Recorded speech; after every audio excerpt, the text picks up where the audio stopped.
Aloha! Welcome to the University of Hawaii at Manoa. I'm here today to chat to you about pre-registration. Before we delve into pre-registration, I'd like to share with you a little about the university and the exciting educational opportunities we provide. One of the first things you will find while attending our university is that your education is going to extend outside of the direct concentration of your major. The reason behind this is to develop complex thinking skills needed for your life after college.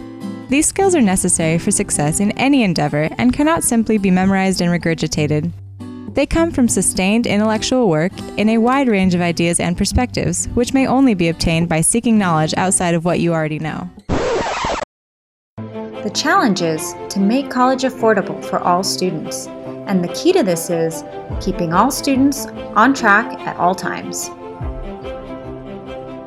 Staying on track can be represented as a graph, with semesters on the horizontal axis and progress towards the degree requirements on the vertical axis. The diagonal line then represents an on-track student. The critical takeaway point is, in order to stay on track, each and every semester the student needs to be making acceptable progress towards their degree requirements. In addition, this progress must be clearly and accurately measurable to form the student velocity. Let's take a look at some real students and their pathways toward graduation.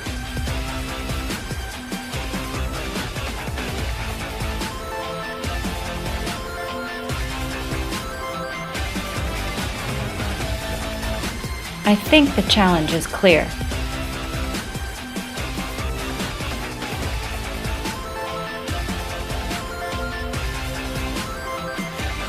Functionally, the key to staying on track is the ability to recalculate. So let's bring up the analogy of a GPS in your car. We all miss an exit or turn sometimes. However, the GPS just recalculates and finds your best path to the destination. What it does not do is tell you, you missed the exit, you're on your own now. No, it recalculates your best route forward based on a set of defined parameters. Unfortunately, with our restricted institutional budgets and high student-to-advisor ratios, we're basically telling students, you're on your own, instead of saying, 1 second please, recalculating, here is your new optimal graduation pathway. Introducing the Graduation Pathway System. Here's an example of a graduation pathway. This is the default graduation pathway for a BA in History for an incoming freshman at the University of Hawaii at Manoa. Within this grad pathway, we can see semesters, and within those semesters, we can see the degree requirements that would need to be completed in order to graduate. Having looked at the default pathway, let's look at an actual student in history. What you will notice first of all is, of course, it recalculates and creates a personalized grad pathway for this student, which is quite different from the default pathway.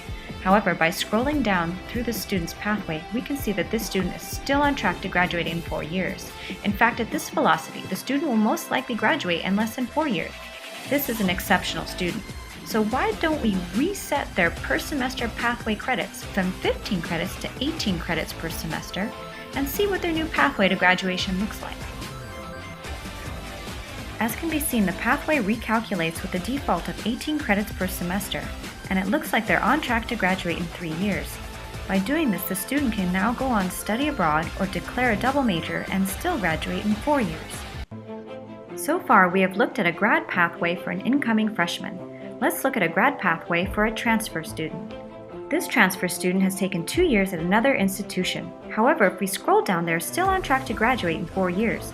So irrespective of the type of student or the type of program, structured, semi-structured, unstructured, or blocked, the graduation pathway will just recalculate to keep the student on track, just like the GPS in your car. So let's look at a student who's not going to graduate in 4 years and see if there's anything that can be done. Scrolling down, it can be seen they're going to take 4.5 years. So why don't we just take that last class and place it in the semester before? By doing this, I'm clearly violating a parameter of the pathway. The grad pathway does not want me to have more than 4 biology classes in 1 semester, so I'm going to cancel that. It's clear I don't have the knowledge of where to place classes in a pathway effectively, so why don't I just tell the pathway system to use summer school as an option and recalculate based on that. As can be seen, the student is back on track without violating any of the parameters of an optimal pathway. We believe the technology construct behind the graduation pathway system will cause a paradigm shift that will probably forever change what it means to be on track in higher ed.